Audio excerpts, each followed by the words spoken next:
Welcome to Stories of Impact.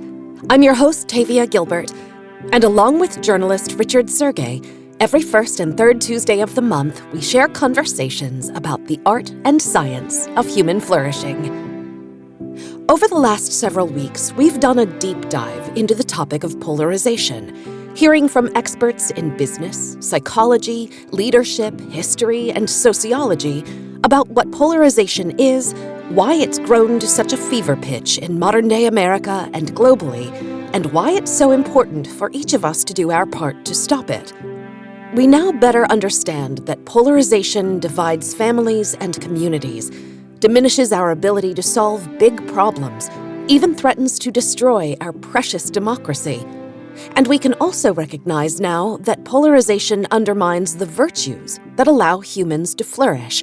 Virtues like truth, generosity, listening, cooperation, and forgiveness. This week's episode, the conclusion to our special three-part series, offers some good news.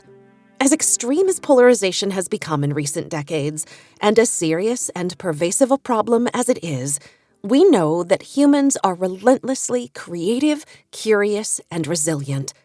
When you pair those qualities with abundant resources to examine a problem through rigorous scientific inquiry, there's every reason to believe that antidotes can be discovered and shared worldwide. So today, we're talking with leaders from the Templeton World Charity Foundation who are celebrating the Listening and Learning in a Polarized World initiative, an extraordinary $20 million investment into polarization research. And these three leaders will share with listeners what solutions they hope will be discovered over the next 5 years of study. We'll start the conversation with our friend, Dr. Andrew Serazin, president of TWCF, who shares how he thinks about and defines polarization. The subject of polarization is one of the defining challenges of our time. We receive so much information through digital sources, interact with digital media, construct our identities in online environments. And so the architecture of the way human beings get, process, and utilize information has radically changed in the last 20 years. Although the topic of polarization is not new, issues of disinformation and misinformation and propaganda are as old as written or oral communication. The real problem is the intractable differences in viewpoints and opinions that become pathologic. And so that's really what polarization is intractable differences where there's incompatible information held by either party, and the normal processes of reconciliation and tolerance and resolving disagreements don't work in a way that becomes pathologic. So I kind of liken this issue that we have with polarization in groups today really as a kind of cancer, some kind of pathology, a disease that affects groups of individuals. The pathology of polarization creates conditions that are antithetical to cultivating the virtues of human flourishing, says Dr. Serazin. Human flourishing is this positive set of attributes or a positive dynamic. It's one which, individually and collectively, we're seen to be reaching our potential, growing, resilient to challenge, at peace and joy, experiencing joy in the world. Polarization really is an example of one kind of deficiency that can exist, one kind of pathology that can manifest itself when we are not in correct relationship with each other. You can see polarization as the opposite of flourishing because it does not connote this sense of growth and progress and resilience, and it's actually an impediment to those things. It's the way polarization undermines human flourishing that is motivating TWCF's investment into the scientific exploration of possible solutions to it. One of the defining interests of Sir John Templeton and Templeton World Charity Foundation is this long view that we have, that human progress, the human story, is one that will unfold over centuries. But at the same time, the issue of polarization today can be seen as a kind of long-term threat. That the basic functioning of our society in terms of rule of law, in terms of democracy, in terms of science, and in terms of people, real people, ordinary people, feeling like they can contribute to their own prosperity and to the prosperity of their communities. We see polarization as a major threat to that. Just as, disease is a threat, polarization is a grand challenge that affects our species because it relates to how we work together, how we solve problems. And so it's fundamental, I think, and the foundation thinks, to achieving progress in many other areas. If we can't figure out a way as a society to resolve disagreements, to dialogue well, to constructively contribute ideas and knowledge towards any problem. If we can't find a way in the public sphere or in the private sphere to be open-minded, to disagree, and then ultimately to resolve our differences, then that does not bode very well for many of the other existential challenges we face. TWCF Program Associate Virginia Cooper, the leader of the Listening and Learning in a Polarized World initiative, is also inspired to address polarization because of the founding vision of Sir John Templeton, whose life and leadership exemplified the virtues of curiosity, open-mindedness, and willingness to consider a diversity of viewpoints without distrust or fear, all of which are part of the solution to polarization. It's important for the foundation because Sir John was really big on truth and communication and understanding.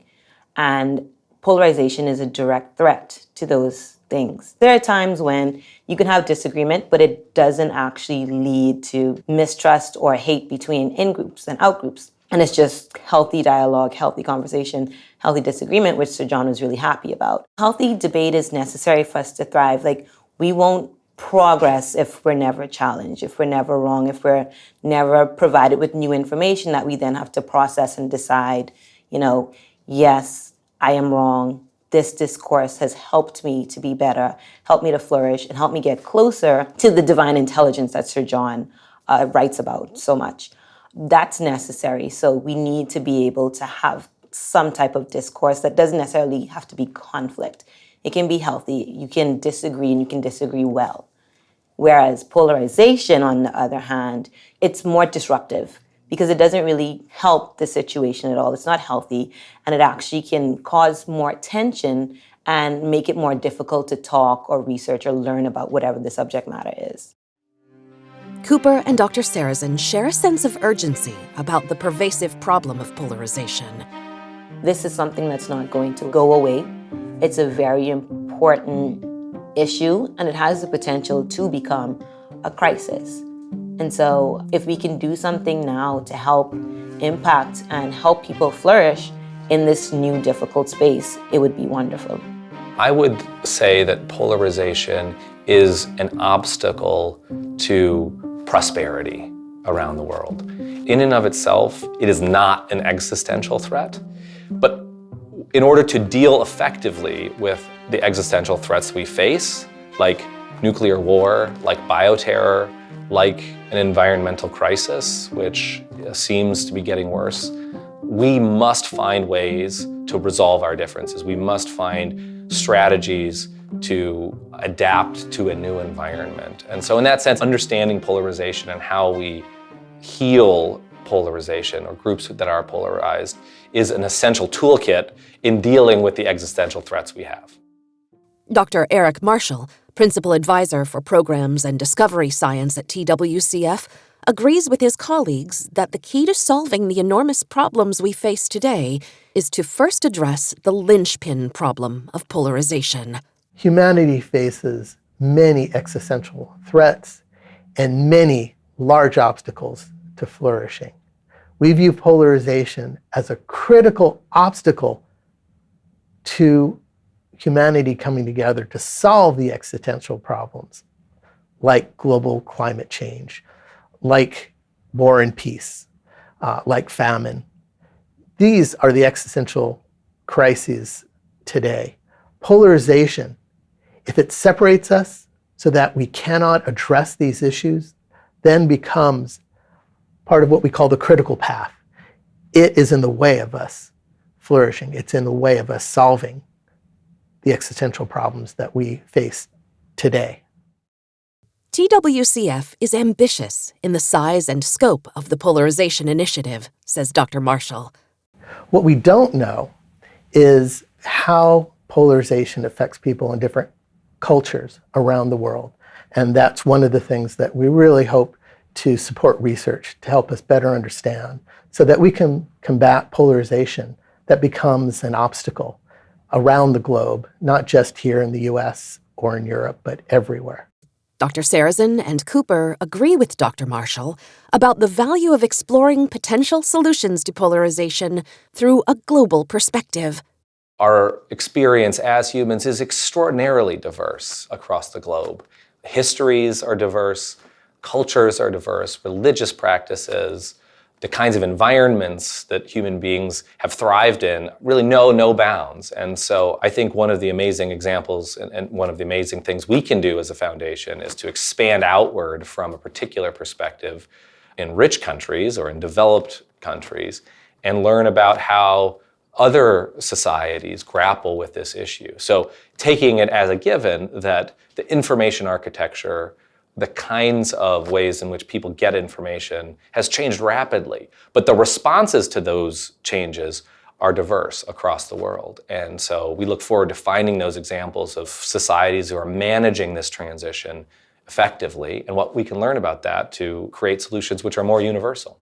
We want to really make sure that we're having a global impact. So we don't want to just focus on countries in the Western world. We want to look at polarization in the majority of the world because it's important there too. It's just not the democracies of the West that are being challenged, but you're also having issues in Latin America and Africa and Asia where we have these situations as well because the internet is around the world, social media is around the world, political discourse is all around the world, and so our focus should be all around the world. So it's very important to us. Digital technology is one of the main drivers of contemporary polarization, says Cooper. Polarization has always been there, but just the sheer amount of information that we now have makes it really hard to discern between what is true and what is not, especially with the way the algorithms on the internet work, from social media to your Google search. It shows you what you look for. The internet can really segment you so you don't get everything. The internet can still send you 10,000 links based on what you want to see. And so it can create, for a better word, a bubble where you only see what you want to see, which can cause you to become more polarized because you're always just getting reaffirmed in what you believe. But Cooper sees enormous power and potential in TWCF's unique approach to research, and she's confident about applying it to the Listening and Learning Initiative. Open science is the sharing of science. So the sharing of data, the sharing of protocols, the sharing of research papers and outputs, the sharing of methods, all of this. So open science encompasses everything that has to do with being very open and transparent with your research. It does differ from the traditional way, and we want to collaborate more than we want to compete. And open science allows us to do that a lot better than traditional funding mechanisms. We realize that open science and collaboration will be one of the best ways that we can really help to landscape this space, get rid of some of the gaps, tackle more of our challenge statements around researchers not talking to each other or outdated funding mechanisms. So open science helps to lead us into this space because, if we can make sure everybody's collaborating, then the data shares and it becomes more efficient. Dr. Serazin hopes that TWCF's investment into open science research around polarization will offer not just a greater amount of information, but ultimately wisdom. Information is a central feature of any living system, and human groups is one of those. Cooperation is an information management strategy where groups of individuals respond to some kind of outward set of conditions. They process the information in a way that allows for that group to cooperatively solve a problem and produce an outcome. Just like information theory has been very powerful in computer science, in environmental science, and in medicine, it should be no different for the study of polarization and collective behavior. While information and access to information is unlimited, knowledge, true knowledge, which is sort of the integration of different pieces of information in some kind of architecture that makes sense, is more limited. And wisdom, which is the combination of different kinds of knowledge to produce right action, is almost non-existent. So really the question becomes, how do we set up our society in individuals and in groups to process this seemingly endless amount of information in ways which is ultimately productive for human progress? TWCF's revolutionary approaches to information sharing and interdisciplinary study have proven to be successful strategies in past projects, so both Dr. Marshall and Dr. Serazin are eager to apply them to the complexity of polarization. It affects people from a biological basis. It affects them from a humanistic perspective, a religious perspective. Humans don't distinguish between those, so that Templeton World Charity Foundation looks at all aspects of these, and we encourage conversations between philosophers and neuroscientists and social psychologists and political scientists. The issues of our time are multidisciplinary. They don't observe scientific and humanities discipline boundaries. They involve everything. They're physical, they're social, they're psychological, they're biological. The basis of our real issues, human issues, society's issues, are multidisciplinary. So even though it can be difficult, Templeton World Charity Foundation supports interdisciplinary, multidisciplinary work to bring different viewpoints together so that we can truly understand the issue as it is, as opposed to through narrow glasses. I think one thing the foundation is really, really good at is thinking really hard and in deep ways about an issue or a problem and bringing different perspectives together. So historians, computer scientists, animal behavior, psychologists, mathematicians, philosophers together is a common theme we've seen in many, many different of our most successful programs. 20 years from now, we really have this robust evidence base about how human groups fall apart and how polarization is an example of this pathological state of group behavior, and suggesting real strategies to knit that back together. Cooper says TWCF's approach to problem solving sets it apart from other funders, even if those organizations are focused on the same problem. Our focus on discovery and really looking at finding and discovering new mechanisms, new innovations, new tools. What is polarization? How does it work? How do we solve it? Another thing that I think separates us is that we're focusing on polarization as a topic and not one particular polarizing topic. We're looking at more so character virtue building instead of trying to be restrictive. And so I think those all kind of separate us from other funders in the space. We also want to look at the virtues. We want to look at things that can help people flourish in this space, in this increasingly polarizing world that we live in. And we want to help people flourish. We want to help increase character virtues, help them to listen in this space, versus looking at just saying the science of it. The Listening and Learning in a Polarized World title really helps tie together the core values of the initiative and really ties into the core values of the foundation and Sir John.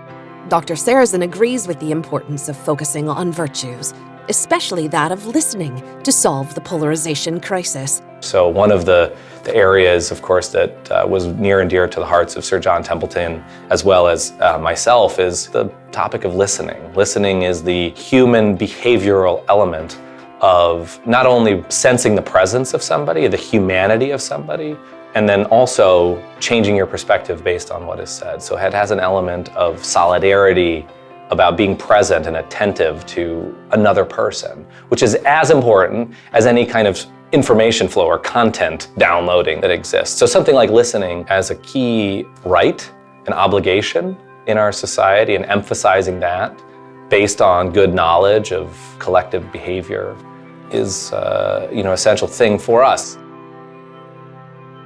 If you can listen well and you can make the person that you're speaking with feel heard, Even though you may walk away not coming to agreement, you may walk away in a better position and feeling better about the other party than when you first joined there. And so virtues like listening and virtues like empathy, we believe, will help us to get through this situation where we're going to have a lot of varying opinions in a space where we don't actually hate each other at the end, or we don't have so much animosity.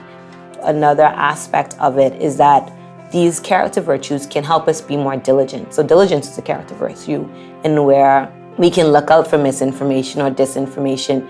We can learn where to put our trust and how. In order to explore what other solutions to polarization, like listening, might be uncovered, Dr. Serazin, Dr. Marshall, and Cooper are asking questions about its effects on individuals, communities, and nations. What kinds of interpersonal relationships fall apart? What happens to trust?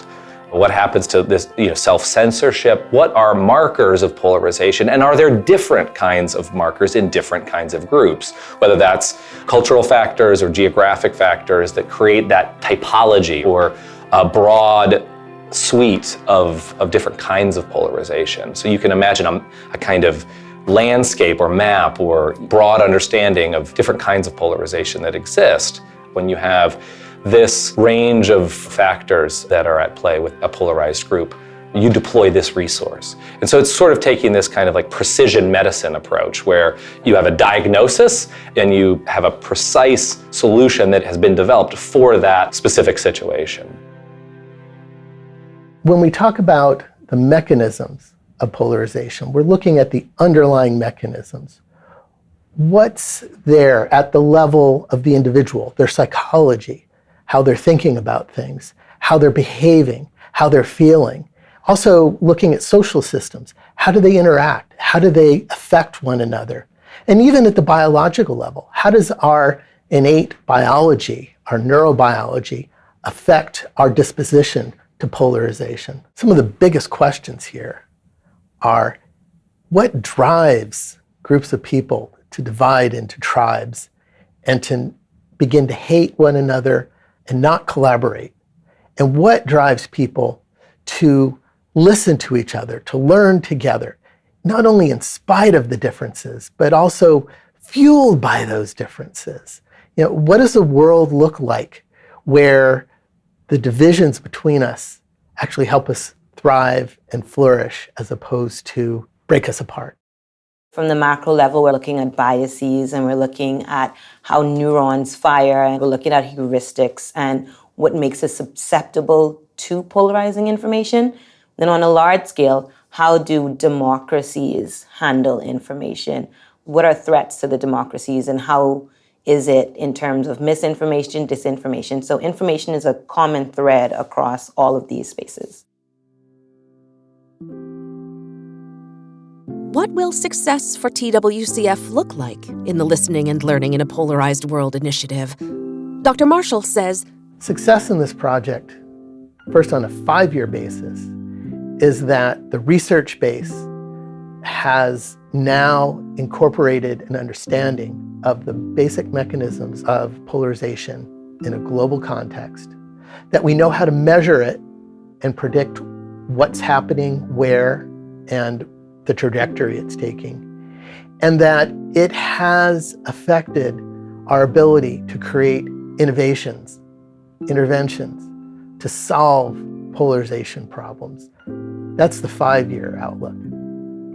Success in the long run is that we have more peace, we have more collaboration, and competition of ideas drives progress of a humanity that flourishes globally. No matter where you are, you can be happier, healthier, and at peace.